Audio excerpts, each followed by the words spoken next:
Охрана границы – это не только мероприятие, как несение караульной службы, как выполнение боевой задачи. Это в том числе и политические мероприятия. На защите рубежей Отечества. 101 год пограничной службе России. Представителей элитных войск поздравил Юнусбек Евкуров. В период проведения предварительного голосования 26 мая мы наблюдали активность даже большую, чем мы предполагали. Единая Россия подводит итоги предварительного голосования. Из 600 кандидатов отобраны самые амбициозные. В наши функциональные обязанности входит проверка всех точек, которые мы обрисовали в нашем списке. Резкого скачка цен на рынках региона Кмархаш не должно быть. За этим следит комиссия. Мониторингу подверглись торговые точки Сунжи. Фонд обратится для материал хайни царсун. Лок ардахиз И крышу покроют, и отопление проложат. Расскажем, кому на этот раз помог фонд «Солидарность».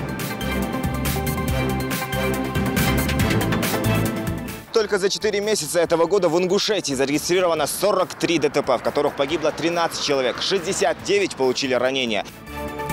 Фронтовые потери или статистика ДТП – разница незначительная. О недавних крупных авариях и ситуации на дорогах региона сюжет Зелимхана Калоева.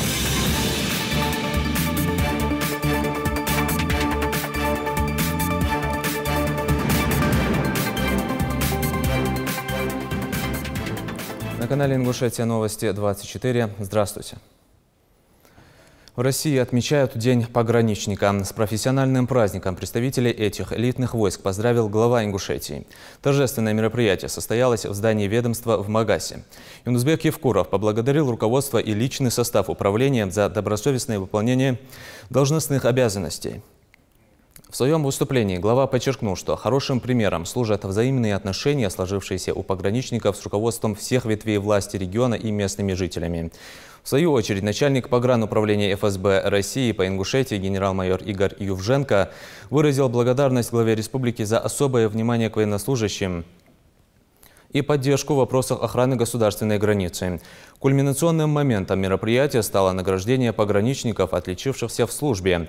Глава Ингушетии поощрил сотрудников ведомства грамотами. За все это время вы проявляете мужество, находчивость. Охрана границы – это не только мероприятие, как несение караульной службы, как выполнение боевой задачи. Это в том числе и политические мероприятия. Граница, она охраняется совместно с жителями, проживающих в районе границ. И, конечно, ваше отношение к местному населению, не только в Ингушетии, вообще там на всех рубежах, где вы несете службу, тоже подчеркивает именно стремление наладить такие добрые, хорошие отношения с местным населением.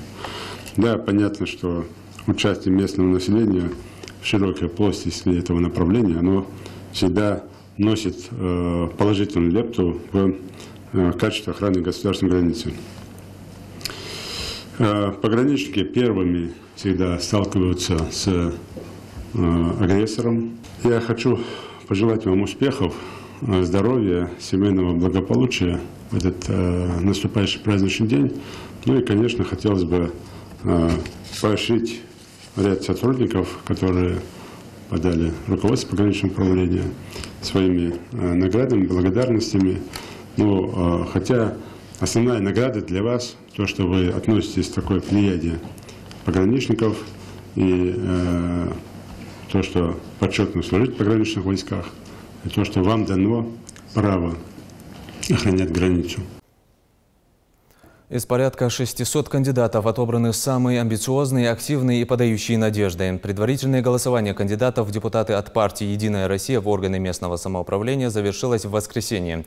Определение кандидатов, которые скоро будут бороться за депутатские мандаты, прошло на высоком организационном уровне. По Ингушетии своим правом голоса воспользовались тысячи избирателей. О первых результатах предварительного голосования репортаж нашего корреспондента. Минувшее воскресенье с 8 утра небезразличные жители нашей страны выбирали кандидатов в органы местного самоуправления. В общей сложности по России в этот день проголосовать за своего пришли около 1,5 миллиона человек. В 22:00 с момента закрытия счетных участков на них начался подсчет голосов. В регионах Северного Кавказа и Южного федерального округа зафиксирован самый высокий процент явки. На порядок выше самых смелых прогнозов оказалась явка избирателей в нашей республике. Общий процент явки по региону. То есть нужно понимать, что это число 103 тысячи, более 103 тысяч на тех участках, которые принимали участие в предварительном голосовании, составило около 11%, около 10,8%. По административному центру, по Магасу, явка составила 25%, то есть это 873 человека из 3500 пришли на участки. Я считаю, что это достаточно большая цифра, учитывая, что часть избирателей не проживает у нас в городе. В нашей республике в день предварительного голосования работало 12 счетных участков в Магасе, Малгобеке, Карабулаке, Назране и в сельском поселении Икажево. На счетные участки приходили люди разных возрастов и профессий. Многие студенты, для которых это первое голосование в жизни. Каждый, кто опустил бюллетень в ящик, сделал это, надеясь, что его выбор верный. Абсолютно большинство являются членом партии, в которую мы принимали в течение ряда лет. И мы знаем всю их биографию, на что они способны, и их программы в том числе. И есть такие сильные личности, есть люди, которые имеют авторитет в обществе, наработанные годами. Ну, есть молодые, которые пока учатся, но тем не менее, они амбициозные люди, они хотят стать депутатами, и хорошие программы они озвучивали, когда у нас были дебаты.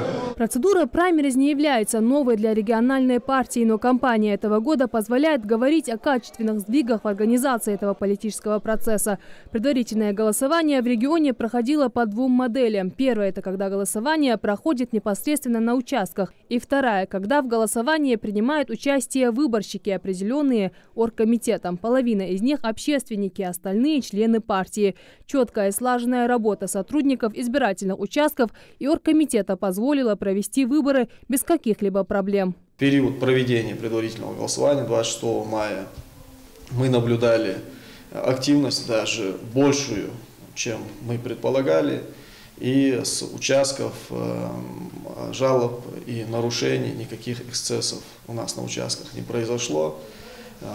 Более того, голосование происходило в доброжелательной атмосфере, учитывая, что в этой ситуации конкурировали кандидаты между собой, и каждый из тех, кто пришел голосовать, он голосовал конкретно за своих кандидатов, но тем не менее атмосфера на участках была достаточно праздничной даже, и доброжелательной. Всего для участия в праймериз в Ингушетии было зарегистрировано 585 кандидатов, 148 из них младше 35 лет.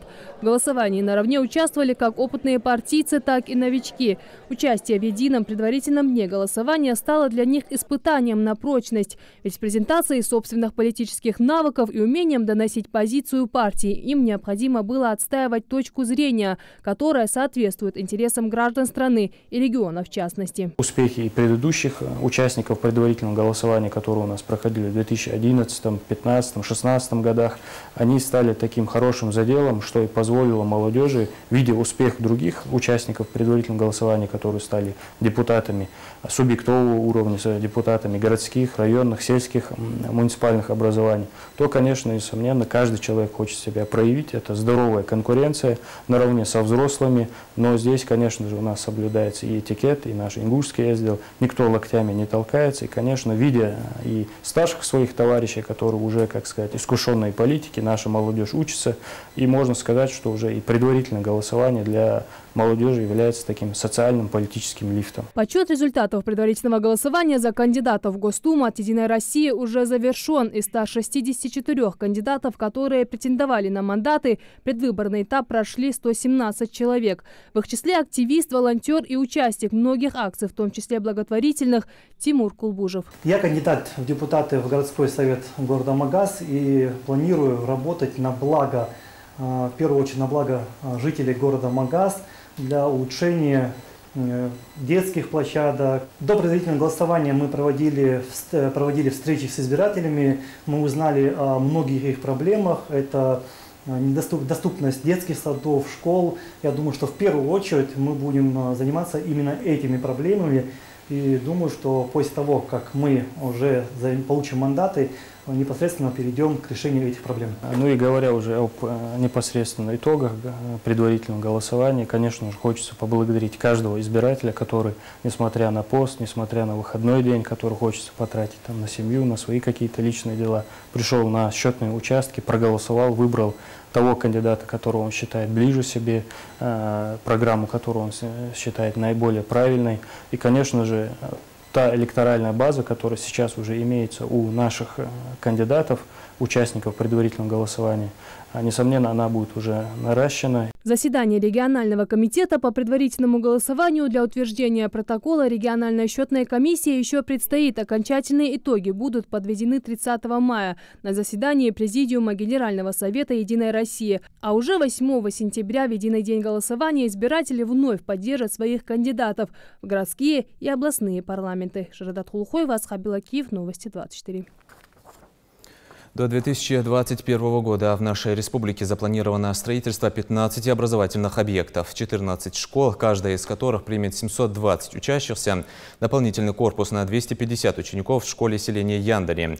Кроме того, в рамках реализации регионального проекта «Современная школа» в 2019 году планируется открыть 17 центров образования цифрового и гуманитарного профилей. Также в рамках нацпроекта «Демография» до 2021 года в нашей республике планируется строительство 17 детских садов, готовых принять 220 малышей в возрасте от 1,5 и 3 лет каждый, в том числе ясельные группы. Чем ближе Мархаш, тем выше цены. Факт, доказанный временем. Предпраздничное настроение уже чувствуется на рынках и торговых точках республики. Сладости, фрукты, овощи. На прилавках наблюдается широкое изобилие всего и вся, а покупателей еще больше. За недопущением роста цен следит специальная комиссия. Мониторинг провели в Сунже. О его результатах сюжет Тамары Хашагульговой. Вы сказали, Мамруковская 70. Большая часть Рамадана позади, а это значит, что многие жители республики уже начали закупаться на Мархаш продуктами, будь то мясо, овощи, фрукты или сладости. Завышать на них цены перед праздником Идаль-Фитр стало нерушимой традицией в республике. Однозначного ответа у продавцов, почему это все-таки происходит, нет.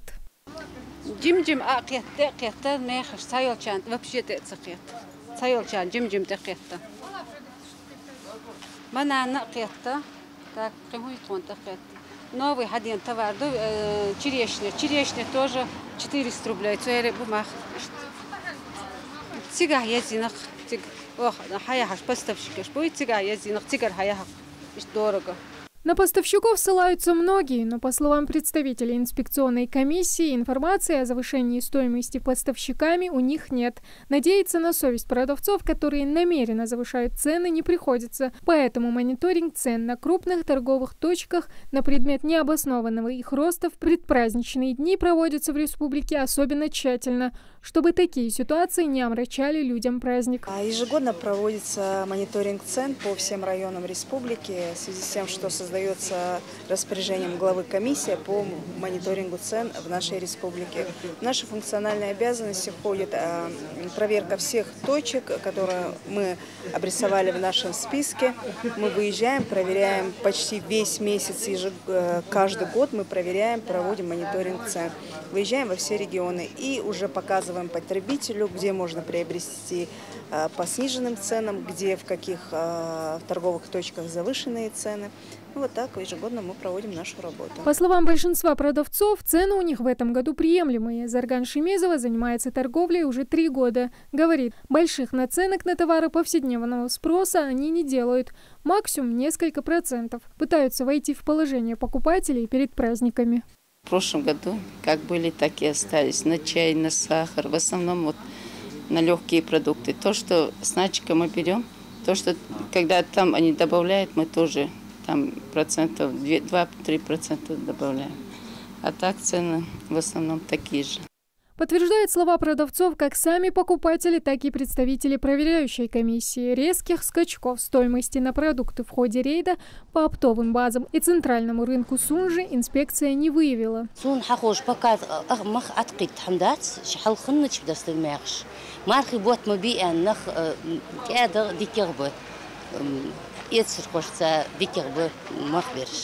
Провели мониторинг цен в торговом центре Беслан, торговый дом Сунжа. Вот сейчас мы находимся и на рынке ИП Дербичев. Цены как таковой здесь, если сделать сравнительный анализ в среднем по республике, как бы стабильные. Как такового резкого скачка нет цен. Комиссия и покупатели надеются, что такая картина будет наблюдаться и в последние дни поста, когда многие предприниматели не чураются завышать стоимость на популярные в этот период товары. Ну а следующим пунктом проверки комиссии станет уже Малгобекский район. Тамара Хашигульгова, Магомед Белакиев, Новости 24. Флешмоб виртуальный, а результаты реальные. Акция с хэштегом «Месяц чистых дел» исполняет желания жителей региона. Помощь доходит до каждого нуждающегося. Это не только строительные материалы и продукты питания, но и предметы бытовой техники. Малоимущая семья Гайтовых из Икажева в священный месяц Рамадан в подарок от регионального Минздрава получила стиральную машину. В гостях у Гайтовых побывала Диана Дударова. Для любой хозяйки наличие всей бытовой техники дома – мечта, ведь такие удобства позволяют экономить время и силы. У Яхи Гайтовой 4 детей, а каково выводить пятна с детских вещей вручную, хозяйка знает и не понаслышке. В месяц чистых дел Минздрав решил взяться за исполнение желания Яхи Гайтовой. Как вы видите, социально-бытовые условия проживания этой семьи не совсем благополучные. Но на сегодняшний день у них есть бытовая техника, и не хватало именно стиральной машины. Семья многодетная, естественно, большая нагрузка идет на мать семейства, и мы решили таким образом оказать ей помощь. Заработной платы супруга Яхи хватает только на самое необходимое. Эта техника, казалось бы, чуть ли не в каждом доме в наше время, но для многодетной семьи стала настоящей роскошью, которую позволить себе не могли.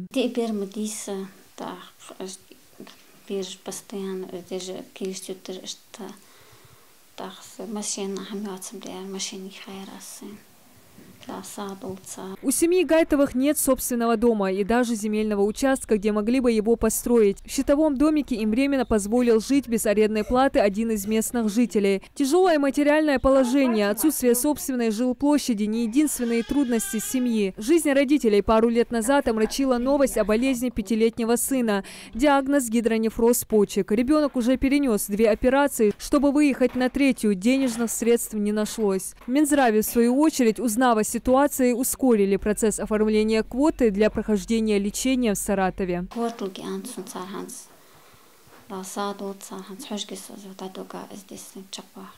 Словом, копилка благих дел пополняется. Ранее в рамках доброй акции Минздравом оказана продуктовая помощь другим нуждающимся семьям. А у Яхи теперь появится больше свободного времени, которое сможет проводить с детьми, а не за стиркой. Тем более старший сын в этом году готовится пойти в 1 класс. Пока стираются вещи, есть время сделать уроки с мамой. И не забываем присоединиться к флешмобу чистых дел и порадовать сердца нуждающихся может каждый желающий. Диана Дударова, Магомед Белакиев, Новости 24. Нуждающимся на помощь вот уже несколько лет приходит благотворительный фонд «Солидарность». Посильная помощь оказывается не только в месяц Рамадан, а круглогодично. Строительные материалы для завершения кровельных работ от фонда получила семья Евлоевых из Альтиева, а в дом Ожиговых из Флиева провели отопление. Обо всем по порядку расскажет наш корреспондент. Нет возможности отправить ребенка в школу, нужна срочная операция или сгорел дом. Беда может быть разная, но на одну несчастную семью может стать меньше, если есть хотя бы один человек, готовый помочь. Как многодетная и малоимущая семья Евлоевых из Насыркорта, фонд «Солидарность» привез кровлю для их нового дома.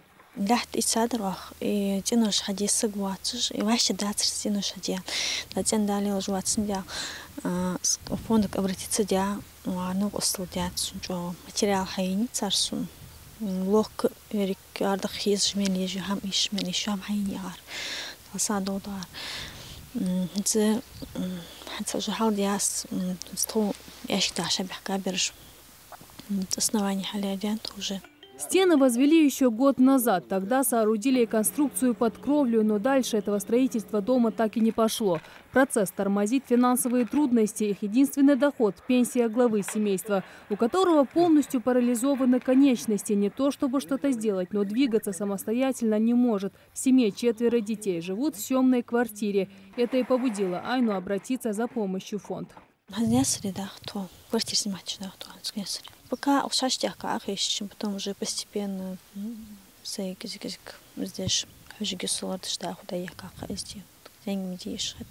Переехать в новый уютный дом совсем скоро сможет еще одна семья из 8 человек. 2 комнаты и ванная греет душу Ожиговых из Плиева, как своим видом, так и проведенным отоплением. В этом помог благотворительный фонд «Солидарность», куда семья обратилась, оказавшись в непростом положении.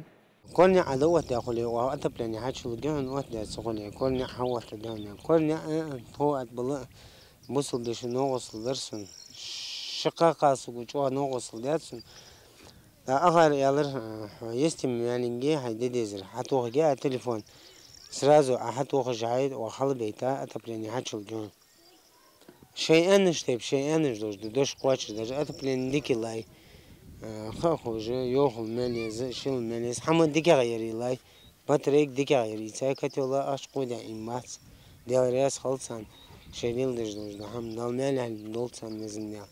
Ожиговы живут на пенсию отца, который по состоянию здоровья работать не может, а условия проживания семьи оставляют желать лучшего. На помощь Ожиговым пришли с администрацией Назрани, как района, так и города. Возведение дома посодействовал Алихан Тумгоев, выделив 300 тысяч рублей и 200 пеплоблоков.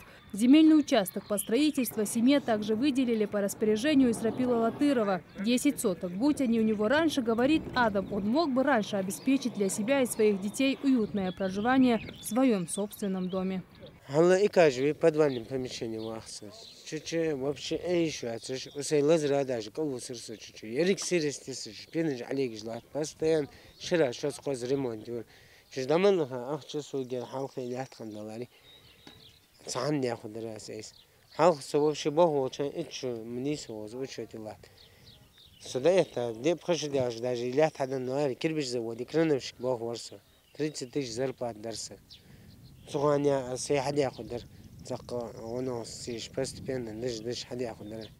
Дел в доме еще много. Если кто-то из добровольцев захочет помочь семье, для этого необходимо просто связаться с фондом «Солидарность», который за время своего существования сумел оказать помощь сотням семей. Без внимания не остается ни один обратившийся. Помогают в порядке очереди проложить отопление, крышу и возвести стены.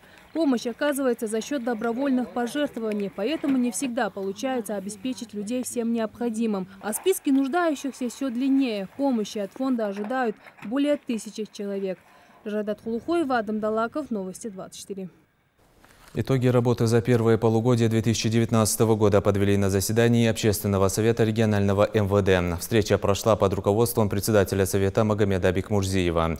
На повестку дня вынесли еще несколько вопросов. Задачи на предстоящее второе полугодие – избрание нового секретаря Общественного совета. Такие встречи проводятся ежеквартально. Доклад о деятельности Общественного совета за первое полугодие 2019 года зачитал Расул Азурабов. По многоборью. В рамках мероприятий «Георгиевская ленточка» совместно с сотрудниками территориальных подразделений управления по вопросам миграции в Назрани и в Малгобекском районе мы вручали первые паспорта с георгиевскими ленточками. Это физкультурные мероприятия с участием известного нашего дзюдоиста Хусена Хламурзаева и олимпийского чемпиона. Брата олимпийского чемпиона. Вот, проводили мероприятия с участием школьников, это физкультурные мероприятия совместно с МВД. Вот, в реабилитационном центре проводили это мероприятие, которое мы спонсировали, концерт мероприятия. Дети были очень довольны. Говоря об основных задачах, которые ставит перед собой Общественный совет, на встрече отметили проведение анализа мнения граждан о деятельности органов внутренних дел и доведение полученной информации до руководителей соответствующих органов, осуществление общественного контроля за деятельностью органов внутренних дел и содействие сотрудникам ОВД в обеспечении безопасности дорожного движения и противодействия коррупции. по итогам заседания мы вынесем некоторые резюме и выйдем с предложениями к руководству МВД по поводу предстоящего празднования Мар-Хадж по состоянию на наших дорогах автомобильных, по противодействию борьбе, по профилактике наркомании. Все эти вопросы сегодня обсуждались, по ним будут вынесены протокольные решения. Власти Ингушетии планируют в 2019 году досрочно ликвидировать в Сунже одну из крупнейших свалок в регионе в рамках реализации нацпроекта «Экология». Как отмечает в Минприроде региона, с полигона твердых коммунальных отходов на окраине города уже вывезено более 15 тысяч кубометров мусора. Ликвидацию свалки такими темпами удастся завершить раньше намеченного срока. Площадь полигона планируется восстановить, чтобы в дальнейшем использовать ее в сельскохозяйственных целях. Кроме полигона в Сунже, в рамках проекта «Чистая страна» в 2019 году запланирована ликвидация свалки площадью около 10 гектаров на Зране. А в 2020-2021 годах в городах Малгобек и Карабулак общая площадь ликвидируемых свалок более 33 гектаров. С каждым днем увеличивается количество автомобилей на дорогах региона, а вместе с тем растет и число ДТП. Редко обходится без жертв. В лучшем случае участники аварий получают различные травмы и ушибы. Это прежде всего результат грубого нарушения правил дорожного движения. Но стоит ли это таких жертв? Статистика ДТП и сводка последних аварий на дорогах республики в репортаже Зелимхана Калоева. Это теперь не машина, а скорее груда металлолома, скомканная, разбитая. Кадры страшной аварии в глобальной сети разлетелись мгновенно. Лада Веста и Газель столкнулись на трассе Ачулуки-Назрань. Один человек погиб, другому чудом удалось выжить. Он находится в больнице. Словом, это не единственное ДТП за месяц. Сразу 13 человек после аварии эти праздники проведут на больничной койке. 7 мужчин, 5 женщин и 2 детей. Отделение скорой специализированной медицинской помощи, пожалуй, ядро больницы. Слабонервным работать здесь явно не стоит. Ежедневно врачи становятся свидетелями самых страшных аварий, виновники которых в основном лихачи на дороге. Буквально недавно поступили из-под ДТП, брат с сестрой умерли.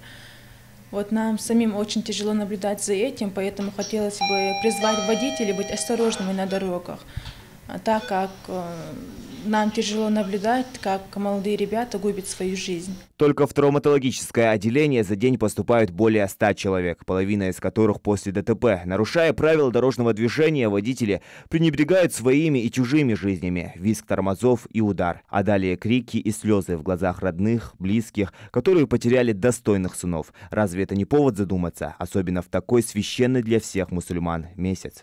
Сахацелелыш без мархи бухт больги хош лишние хамаш целелдеш хозвей хам дадахрия бухт чахбалер лоусончах дальше ирз ату болж могж марш болж я без мархи бухт юх боалвен бей масва марш болж кекшнах дехардас я мархаш дастчхан нех догдох дуац швейцер дейнаной догдох дуац швейцер халхетер худуац швертиглелер цар аварицер цар нахцлос бар сдехатара дехардас кекшнах занк сабр что noch бож мулативен занк сабр хала. А ханцхуняк длилчхан, что сыхл уже сейчас чай, а машинаш? Бомба. Ну, шортик держит, есть габа. Газ в пол, неосторожность, скорость. Уложить стрелку спидометра все равно, что покончить жизнь самоубийством. А тот, кто решил поднажать, должен помнить одно. Стоит ли лишние 5 минут ожидания бессмысленного драйва и неоправданного риска? Только за 4 месяца этого года в Ингушетии зарегистрировано 43 ДТП, в которых погибло 13 человек, 69 получили ранения. В сравнении с аналогичным периодом прошлого года количество аварий снизилось на 45,5%. Число погибших в них людей снизилось на почти 43%. И по числу раненых в них людей произошло снижение на 49,3%. Хоть показатели пошли на спад, упущенное наверстывается ценой человеческих жизней, причем каждый день. Не редкость ДТП с участием детей. Их за 4 месяца зарегистрировано 5. К счастью, никто не погиб, но пострадало 7 несовершеннолетних. За этими цифрами горькие слезы, сломанные жизни и несбывшиеся надежды. Колесо фортуны вращается по сей день, независимо от того, что сейчас священное время. Конечно же, хотелось бы, чтобы наши жители, не только в наш священный месяц Рамадан, и всегда соблюдали правила дорожного движения, понимали о том, что мы должны в первую очередь понимать ту меру ответственности, которую мы сегодня несем. То есть наши сегодня нежелания или же некоторые ошибки в правилах дорожного движения, которые мы считаем, что она может привести ни к чему страшному, к сожалению, приводит к тому, что мы теряем наших близких людей. Просьба быть самообладательным человеком, соблюдать правила дорожного движения и ни в коем случае их не нарушать. Так или иначе, бесконечные призывы, сводки новостей и горькая статистика мало кого удивляет и может вразумить. Однако прежде чем завести мотор, достаточно просто задать себе вопрос, окажется ли это путешествие последним. Зелимхан Калоев, Магомед Даскиев, Хамзат Халухоев. Новости 24. Минтруд уточнил порядок доплаты к пенсиям. Приказ уже вступил в силу. Это документ – логическое продолжение принятого в апреле закона, по которому пенсии ниже прожиточного минимума должны индексироваться по новым правилам. Напомним, если пенсия у неработающего пенсионера ниже прожиточного минимума, ему назначается социальная доплата. Таким образом, доход пенсионера с маленькой пенсией в любом случае после каждой индексации будет выше прожиточного минимума, а не равен ему. По такой схеме проиндексируют все пенсии, не дотягивающие до минимума, с января этого года. В мае начались выплаты пересчитанных с начала года пенсий. По закону эта работа должна завершиться к июлю. Настоящие победы куются совершенными знаниями. Эту гипотезу в полной мере доказала Делия Евлоева. Ученица Карабулакской 3-й школы завоевала первое место на Олимпиаде «Высшая проба по русскому языку», проходившей на базе Высшей школы экономики в Москве. Этот успех еще и гарантировал девушке 100 баллов на ЕГЭ по русскому языку. С победительницей престижной Олимпиады встретилась Тамара Хашагульгова.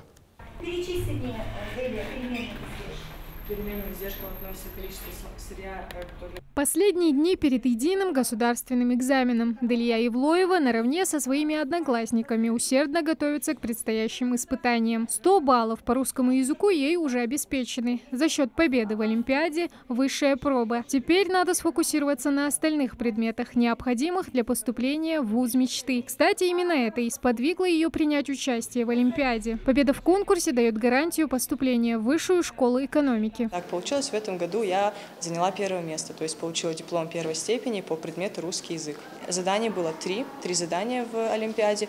Детей, эта Олимпиада проводилась не только в Москве, но и в других городах России, десятки тысяч. Во втором этапе, да, десятки тысяч участников. Высшая проба – это межрегиональная олимпиада в 2 этапа. Заочный проходит дистанционно, очный – на базе Высшей школы экономики и различных вузах страны. Чтобы победить в Олимпиаде, знать наизусть набор правил по орфографии и пунктуации недостаточно. Здесь участникам предлагают провести небольшие исследования, опираясь на свою логику. Дистанционный этап, он был направлен в основном на русский язык, именно на знание русского языка. Учителя мне очень сильно с этим помогли с первым этапом, именно благодаря им я прошла на второй этап. Так как это русский язык, были задания непосредственно взятые из фонетики, морфологии, лексики русского языка, например, разряды числительных, какие-либо, даже из литературы некоторая информация была, например, слоги. Вот, в основном логика. Умение пополнить уже имеющиеся знания новыми и есть настоящая наука, считают преподаватели Делии. По их мнению, у старшеклассницы это получилось с блеском. Девочка училась в другой стране, где русский язык не является государственным. Но благодаря совместным усилиям девушки и ее преподавателей уровень знаний русского языка удалось подтянуть за год. Конечно, это большой успех и для Делии, и для нас в целом, потому что хотя бы небольшой вклад мы внесли в эту работу. Были опасения, получится, не получится. Если говорить о заданиях, которые встретились на самом мероприятии, на самом конкурсе, то в основном это были задачи такого логического мышления. И надо сказать, при подготовке мы сами немножечко себя подковали. Потому что за всеми нашими делами, за быстрым темпом жизни мы не всегда успеваем уделить внимание на некоторые вещи, которые нам интересны, но просто-напросто не доходят руки. А здесь пришлось с этим столкнуться, и я этому рада.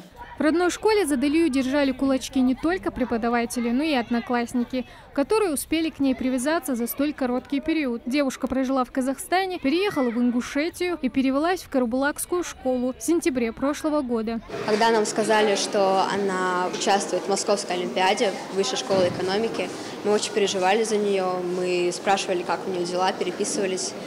И потом для нас, не сказать, что стало неожиданностью, потому что она зарекомендовала себя как человека, для которого на первом месте стоит учеба. Поэтому мы были очень рады за нее.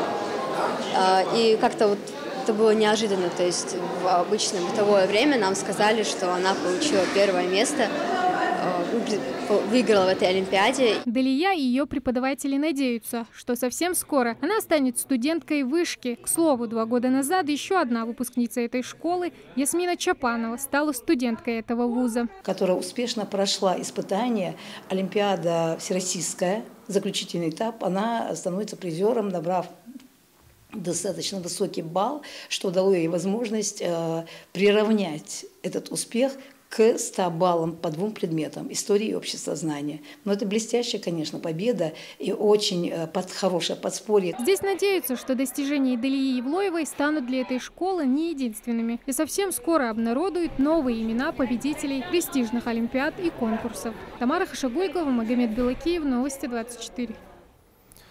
Представитель ингушского спортклуба Ади Ахмадбекхан Аздоев завоевал золото на международном турнире по греко-римской борьбе Кубок Болата Турлыханова. В финале Аздоев одержал уверенную победу над представителем Ирана и со счетом 6-1 стал победителем турнира в весовой категории до 87 килограммов в одном из самых престижных турниров, тем самым в очередной раз доказав свою стабильность на международной арене. «Здоровая мама, счастливый малыш». Акция с таким названием прошла сегодня в медицинском колледже в Назране. Своевременная диспансеризация, профилактика и выявление болезней на ранней стадии. На лекции опытные врачи раскрыли ряд важных тем. В числе слушателей была и Макка Дударова. В зале те, кто горит желанием пополнить знания, а помочь им в этом решили специалисты с большим опытом – врачи Республиканского центра медицинской профилактики. Студенты с интересом слушают, записывают, запоминают, ведь им необходимо это знать как врачам, так и будущим мамам. При беременности любое заболевание обостряется. Для этого это не секрет, я думаю, вы тоже это знаете. Любое заболевание. А онкология и онкоклетки, они растут, они размножаются. Как растет у нас внутри организм, точно так растут онкоклетки. Я ни в коем разе не хочу вас пугать, но я хочу до вас донести. Прежде чем планировать свою семью, нужно пройти обследование. Студентам не просто объясняют прописные истины в медицине, но и приводят жизненные примеры. Рассказали и про случай, когда молодая мама напрочь отказалась пройти профилактический осмотр. На фоне беременности у нее обострилась онкология молочной железы. Спасти пациентку не удалось. Эта история затронула студентку 2-го курса Элиту Джамалдинову. Однако она и раньше слышала про подобные случаи. Таких моментов, к счастью, к великому счастью, не было. Боясь, что такое может быть, наверное, я и выбрала этот путь. С надеждой, что я смогу в таких ситуациях помочь людям. Учащиеся узнали, на каком периоде жизни ребенка и какие методы исследования нужно проводить, на что необходимо акцентировать внимание, чтобы планировать здоровую семью. Цель акции – донести до студентов, насколько важно и необходимо обследоваться хотя бы раз в год. Они будущие врачи, от них зависит здоровье других, но вместе с тем и будущие мамы, а значит, о себе им тоже надо заботиться. Мы пришли к выводу, что, к сожалению, постановка на учет на сегодняшний день очень низкая у молодых мам и в том числе у девушек молодого возраста. Именно поэтому, к сожалению, в настоящее время есть небольшой, но все-таки процент детей, которые рождаются с определенной патологией. Всего этого, всех этих заболеваний можно будет избежать при помощи раннего скрининга, а для этого нужен ранняя постановка на учет. Наше здоровье в наших руках. Врачи напоминают, если выявить болезнь на ранней стадии, можно вылечиться. От этого зависит здоровье малыша, ведь для счастливой жизни нужно лишь одно, чтобы все были здоровы. Макка Дударова, Магомед Даскиев, Новости 24. На этом наш выпуск завершен. Оставайтесь на канале Ингушетия.